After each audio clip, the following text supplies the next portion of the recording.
आज हम इस वीडियो में देखेंगे कि स्ट्रेटजिक एसेट एलोकेशन और टैक्टिकल एलोकेशन क्या होता है। सबसे पहले ये समझते हैं हम कि एसेट एलोकेशन क्या होता है। तो देखिए, किसी भी ऑब्जेक्टिव को अचीव करने के लिए जब हम पैसों को किसी भी एक एसेट क्लास में, एक या एक से ज्यादा एसेट कैटेगरीज में इन्वेस्ट करते हैं, तो उसको हम बोलते हैं एसेट एलोकेशन। अब कई बार ये जो एसेट एलोकेशन है, ये किसी फाइनेंशियल गोल को ध्यान में रखते हुए करते हैं। यहां पर हम जो है उसके रिटर्न रिस्क को भी कंसीडर करते हैं। तो इस तरह की एसेट एलोकेशन को हम बोलते हैं strategic asset allocation. For example, एक इन्वेस्टर ने अपनी डॉटर के हायर स्टडीज के लिए कुछ पैसों को इन्वेस्ट किया 10 ईयर्स के लिए,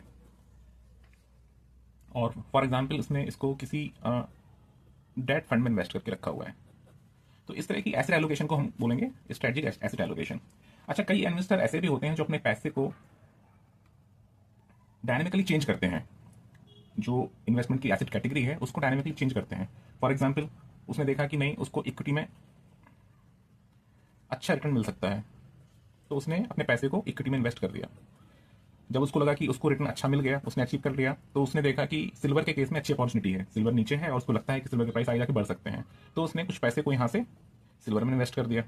बाद में उसको लगा कि नहीं, मार्केट बहुत ज़्यादा महंगा हो गया है, तो उसने उसको बाद में डेट में शिफ्ट कर दिया। तो इस तरह की एसेट एलोकेशन, जहां पर जो इन्वेस्टर है वो मार्केट को देखते हुए, अपॉर्चुनिटीज को देखते हुए डायनामिकली एसेट एलोकेशन को चेंज करता है। तो इस तरह की जो है इन्वेस्टमेंट स्ट्रेटजी को हम बोलते हैं टैक्टिकल एसेट एलोकेशन। अब आप अपने जो आपके इन्वेस्टमेंट्स को जज करिए कि आपका जो एसेट एलोकेशन है वो स्ट्रेटजिक है या टैक्टिकल है। अगर आपको कोई डाउट है तो आप कमेंट सेक्शन में पूछ सकते हैं। Thank you.